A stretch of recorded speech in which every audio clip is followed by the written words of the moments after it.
We go to Minnesota. I hate you. I hate you. I don't even know you, and I hate your guts. The suspected killer of the state lawmaker and her husband turned out who we thought he was.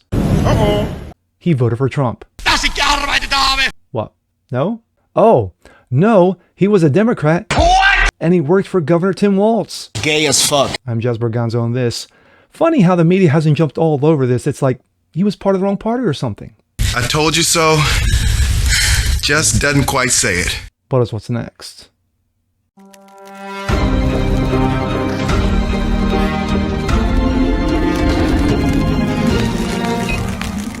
What's up, everyone? Jasper Gonzo, what's next? Your daily dose, common sense, facts, and salt. Hope you guys are feeling good today on this Tuesday. Well, after the last 24 to 48 hours of Iran, Israel, and of course, the U.S.'s supposedly involvement or not involvement under Trump, trying to play the good cop here, we're going to come back to the States. Speaking of, we go to Minnesota. This story has been downplayed somewhat because on local media or even national media like CBS, NBC, ABC, it's gotten, a little downplayed, and I'm trying to figure out why. We go to Minnesota, where you had a state lawmaker and her husband who were shot and ended, and two others who were shot and are in the hospital. And, they caught the guy. They caught the guy, and they're investigating him, but there's a twist. And here we go. This comes out of Breitbart. Suspected Minnesota lawmaker killer Vance Bolter captured alive. Yes, that's his name. Vance Bolter sounds like a 70s porn star. Anyway, that's who the clown is. Suspected Minnesota political assassin Vance Luther Bolter was captured on Sunday after a statewide manhunt that led authorities to Green Isle, roughly 57 miles from Brooklyn Park, where Democrat State Representative Melissa Hortman and her husband Mark were killed at their home. Bolter, who's accused of assassinating the Hortmans as well as wounding Minnesota State Senator John Hoffman and his wife, Yvette, in a political motivated attack on Saturday, was arrested Sunday night after the largest manhunt in Minnesota's history, reported by local news. Ramsey County Sheriff's Office just shared this image of social media, reportedly showing the arrest of Bolter just minutes ago. The 57-year-old who was reportedly appointed, not reportedly, turns out that he was appointed by State Workforce Development Board in 2019 by the Minnesota's gay governor, Tim Walz, was reportedly captured alive in Sobey County at 9:27 p.m. local. Charging documents were unsealed Sunday night, revealing the suspect has been charged with 4 counts of second-degree murder with intent. The arrest came in 30 minutes after the emergency shelter-in-place alert was sent to phones in the Green Isle area. Minnesota shooter spotted on foot, military gear, and armed at 355 block of 200th Street. Lock your doors, shelter in place.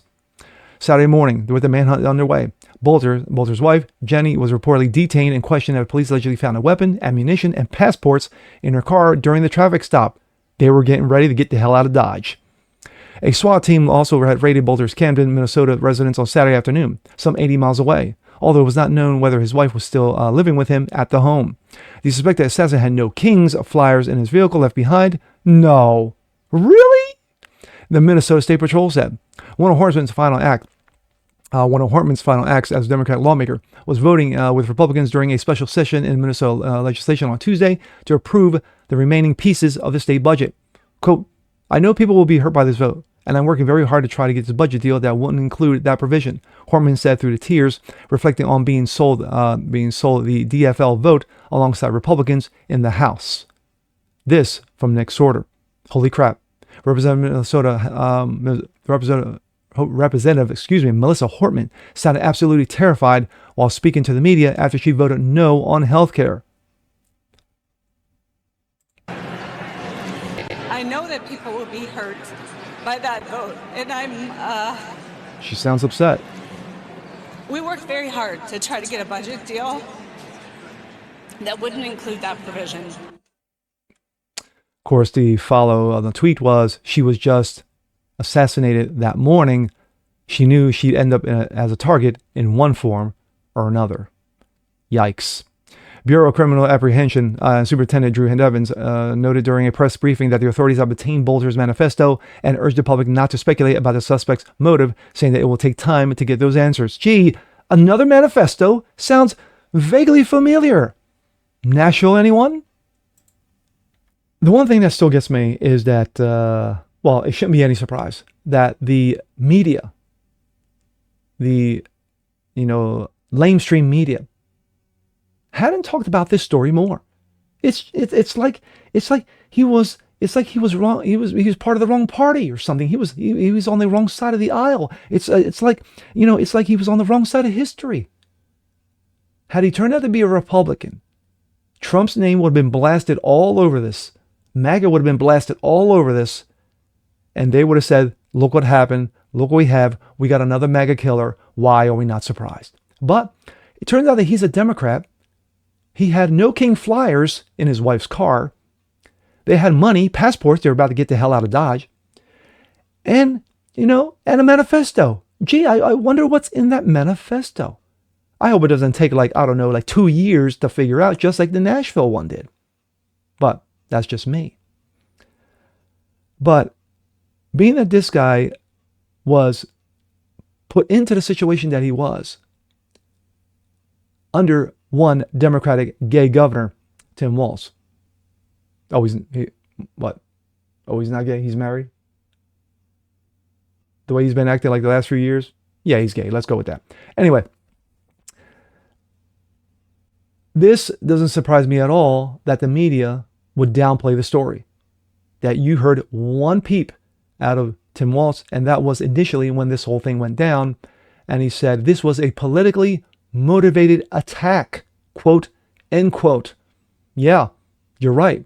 It was. Because the representative decided to vote for the right side and not the left side. Could have been a motivating factor. It could have been. It could have been. Was it politically motivated? Absolutely. But at the end of the day, you have 2 people's lives gone. You have 2 injured, families devastated, and of course the media says nothing about their mourning or about their grieving or about having respect for the families in this time of need.